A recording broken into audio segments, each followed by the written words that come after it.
कांग्रेस ने अपनी पहली उम्मीदवारों की प्रत्याशियों की लिस्ट जारी कर दी है।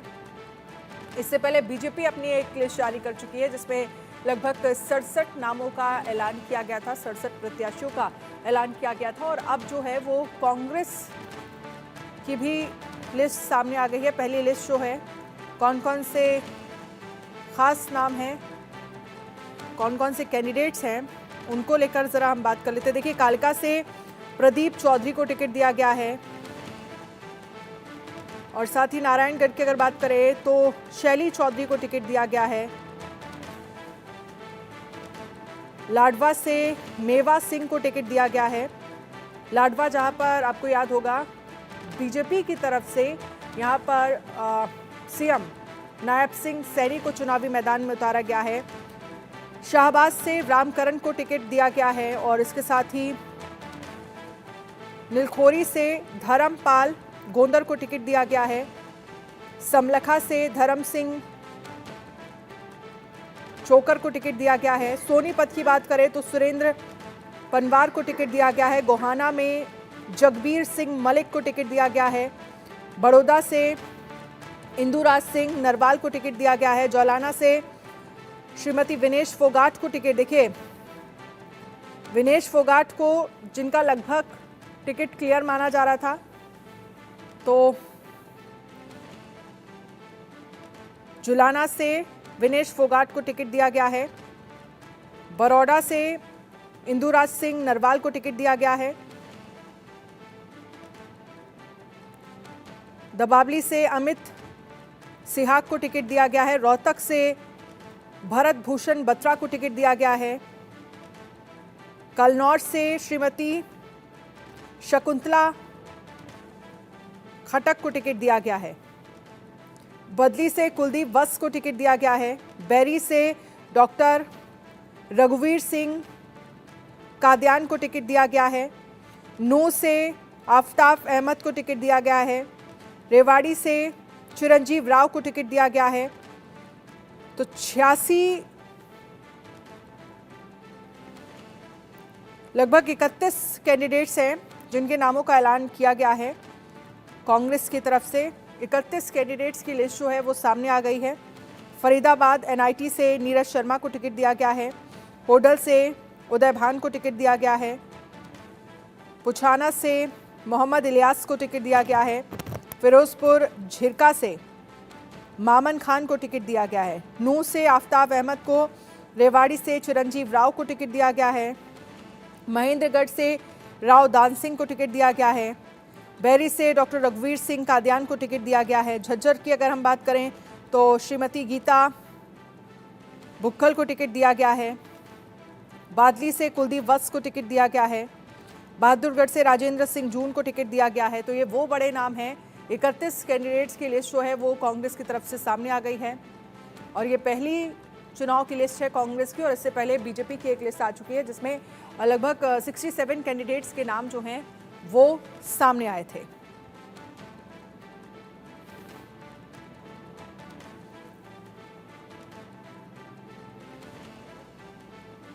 तो हरियाणा चुनाव की पहली लिस्ट, पहली सूची में 31 उम्मीदवारों की लिस्ट जारी की गई है। विनेश फोगाट को जुलाना से टिकट दिया गया है। लाडवा से मेवा सिंह को कांग्रेस ने टिकट दिया है और लाडवा जहां से बीजेपी की तरफ से अगर हम बात करें तो नायब सिंह सैनी को टिकट दिया गया है। कनिका इस पर ज्यादा जानकारी के लिए हमारे साथ जुड़ गई हैं। कनिका, 31 उम्मीदवारों की लिस्ट सामने आ गई है, कौन कौन से महत्वपूर्ण चेहरे और बड़े नाम? देखिए, बिल्कुल पहली लिस्ट जो है वो जारी करके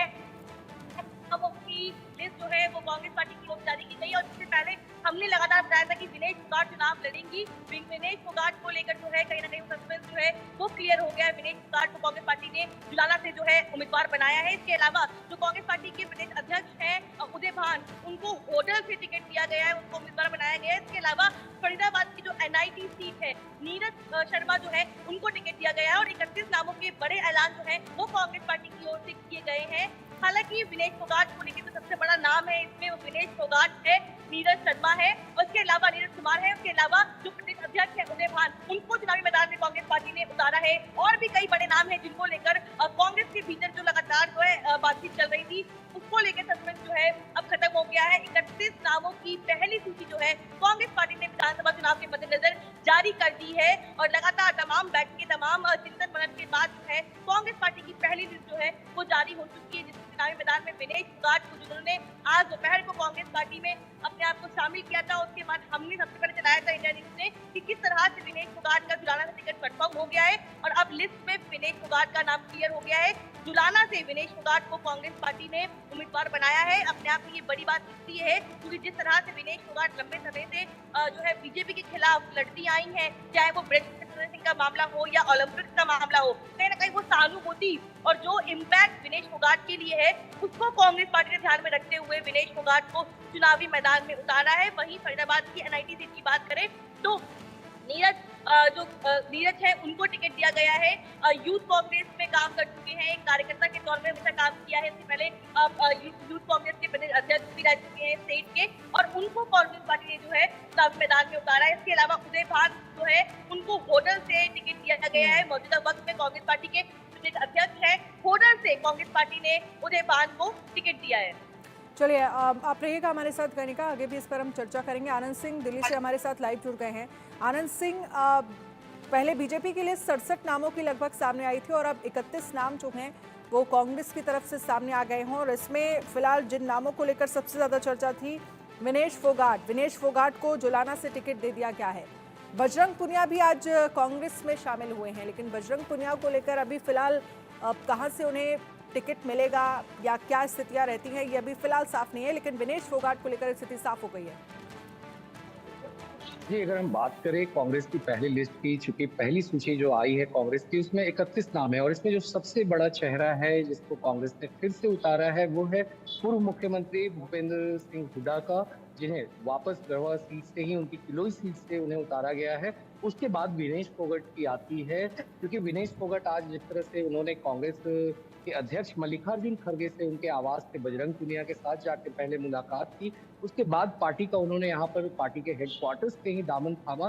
तो हमने सबसे पहले ये खबर अपने दर्शकों को बताया था पहले भी आज से कि किस तरह उन्हें जुलाना से टिकट देने पे पार्टी विचार कर रही है, और आखिर आज जब टिकट घोषित किए गए हैं पार्टी के द्वारा तो इसमें विनेश फोगाट को जुलाना की सीट से ही कैंडिडेचर दिया गया है। वो वहां से उनको फील्ड की है पार्टी ने, ताकि विनेश फोगाट जब भारत भी लौटी थी पेरिस ओलंपिक्स जीतने के बाद, तो हमने देखा था किस तरह से जो पार्टी के सांसद हैं हरियाणा से दीपेंद्र सिंह हुड्डा, उन्होंने एक बड़ा भव्य रोड शो निकाला था इंदिरा गांधी इंटरनेशनल एयरपोर्ट से लेके उनके गांव तक, चरखी दादरी तक, और पूरे रास्ते में किस तरह से कांग्रेस के कार्यकर्ता लगातार विनेश फोगाट का स्वागत कर रहे थे पूरे रास्ते। उनके साथ में बजरंग पुनिया भी उस समय मौजूद थे, और आज जब वो विनेश फोगाट यहाँ पार्टी के दफ्तर पे आई थी बजरंग पुनिया के साथ में और खड़गे जी के घर पे भी गई थी, तो इन दोनों को पार्टी ने अपने साथ इनको लाया, और केसी वेणुगोपाल ने इनके संघर्ष को बताते हुए कहा कि जिस तरह से विनेश फोगाट रेसलर्स के प्रोटेस्ट के टाइम में जिस तरह से इन्होंने संघर्ष किया, सत्ता पक्ष से लड़ी, और इसीलिए कांग्रेस चूंकि इनके साथ इनके बुरे दौर में भी खड़ी थी, तब कांग्रेस ने इन लोगों को समर्थन दिया। वहीं विनेश फोगाट ने भी इस बात को एक्सेप्ट किया कि हाँ, कांग्रेस ही एक ऐसी पार्टी थी और कुछ विपक्ष के ऐसे पार्टियां थी जिन्होंने रेसलर्स के जो पहलवान थे उनके जो प्रोटेस्ट थी, जो जंतर मंतर पे चल रही थी, जब पुलिस ने उन्हें पिछले साल जनवरी में घसीटते हुए उनकी तस्वीरें जब वायरल हुई थी, किस तरह से उन्हें जंतर मंतर के प्रोटेस्ट साइट से खींचते हुए पुलिस ले जा रही थी, तो उस अत्याचार को खिलाफ पार्टी लगा। तो ऐसे में आज जब टिकट आई है तो रुख काफी साफ है कि पार्टी जो है विनेश फोगाट के साथ पूर्णतः खड़ी है। और वहीं हम लोगों ने पहले अपने दर्शकों को भी बताया था कि किस तरह से बजरंग पुनिया को पार्टी में एक महत्वपूर्ण रोल दिया जाएगा। तो आज उसी कड़ी में जब केसी वेणुगोपाल और कांग्रेस प्रेसिडेंट ने जब उनका चिट्ठी इशू किया कि इनको किसान कांग्रेस का वर्किंग चेयरमैन बनाया जा रहा है, और एक चीज और रिमाइंड कराएंगे हम अपने व्यूअर्स को, चूंकि जब वे बजरंग पुनिया के बारे में बात कर रहे थे वेणुगोपाल पार्टी के अपने मुख्यालय पे, तो उसमें उन्होंने खासतौर से किसान का बार बार जिक्र कर रहे थे कि सिर्फ रेसलर्स प्रोटेस्ट ही नहीं, किसानों के साथ भी लगातार बजरंग पुनिया हमेशा किसान के प्रोटेस्ट में खड़े रहे हैं। हरियाणा में उन लोगों के साथ कंधे से कंधा मिलाकर चले हैं। तो रुख साफ है पार्टी का कि पार्टी बजरंग पुनिया को अपने ऑर्गेनाइजेशन में उन्हें एक बड़ा रोल दिया है और फिलहाल उन्हें चुनाव में अभी जाने की अनुमति नहीं दी है और हो सकता है आने वाले दिनों में या आगामी विधानसभा जो अगले बार का विधानसभा हो या लोकसभा का चुनाव हो, उसमें बजरंग पुनिया पार्टी के फेस बन सकते हैं। मगर फिलहाल 2024 का जो हरियाणा का असेंबली इलेक्शन है, इसमें बजरंग पुनिया को अभी टिकट नहीं दी गई है। वहीं विनेश फोगाट को जुलाना से दिया गया है टिकट। जी बिल्कुल। और इसके साथ ही क्योंकि जिस तरह से 31 नाम अभी और भी नामों का ऐलान होना बाकी है, लेकिन इन सब के बीच समझना ये भी ज़रूरी है क्योंकि पिछले 10 सालों से लगातार बीजेपी की सरकार है विधानसभा में वहाँ पर, और इस बार को लेकर संभावनाएं और अगर हम मुद्दों को लेकर बात करें तो मुद्दे जैसे अग्निवीर जैसी योजना, किसानों का मुद्दा, ऐसे तमाम बड़े और कौन-कौन से मुद्दे रहने वाले हैं इस बार चुनाव में? जी जिस तरह से अगर हम मुद्दों की बात करें खास तौर पे हरियाणा में, तो कांग्रेस लगातार अभी यात्राएं निकाल रही है, चाहे वो दीपेंद्र सिंह हुड्डा हो, कुमारी सैलजा हो या रणदीप सिंह सुरजेवाला। तो ये तमाम जो बड़े नेता हैं राज्य में लगातार काफी मुद्दों को लेकर वो वोकल हैं। वहां पे सबसे पहला मुद्दा अनएम्प्लॉयमेंट का है। इन लोगों ने उठाया है कि किस तरह से बेरोजगारी बीजेपी के कार्यकाल में जो पिछले 10 साल में सरकार रही है हरियाणा में, तो वहां पे बेरोजगारी बहुत बड़ा एक मुद्दा है। खास तौर पे युवाओं के अंदर अग्निवीर का एक बहुत बड़ा मुद्दा है। आज जब वेणुगोपाल बजरंग पुनिया और विनेश फोगाट को पार्टी के अंदर शामिल कर रहे थे, तो उस वक्त भी उन्होंने कहा था कि बजरंग पुनिया किसानों के साथ ही सिर्फ खड़े नजर नहीं आए थे, मगर अग्निवीर के मुद्दे पे भी उन लोगों के साथ, युवाओं के साथ वो खड़े आए थे, क्योंकि बेरोजगारी एक बहुत बड़ा मुद्दा है हरियाणा में। और उसके साथ ही साथ और भी तमाम भ्रष्टाचार के आरोप जो कांग्रेस लगातार लगाते आ रही है भाजपा सरकार के पिछले 10 साल में, कि किस तरह से जब मनोहर लाल खट्टर चीफ मिनिस्टर थे, करीब 9 साल वहां पे वो मुख्यमंत्री के तौर पे रहे और उनका जो कार्यकाल रहा उसमें कुछ बेहद डेवलपमेंट नहीं हो पाए हैं हरियाणा में। चाहे वो सिर्फ भर्तियों के बारे में बात करें, सुरजेवाला लगातार बताते रहे कि किस तरह से जो भर्तियां हुई हैं उसमें तमाम तरह के घोटाले होते रहे हैं। जितने भी एग्जामिनेशंस हुए हैं उसमें भी कोई पारदर्शिता नहीं मेंटेन की गई है। तो ये सारे मुद्दे काफी बड़े हैं। इन सब के अलावा पार्टी जो कांग्रेस जो है एक बड़ा मुद्दा बना रही है, वो है इन्फ्लेशन, महंगाई का। पूरे भाजपा के कार्यकाल में जो महंगाई का मुद्दा है वो ठीक कांग्रेस है।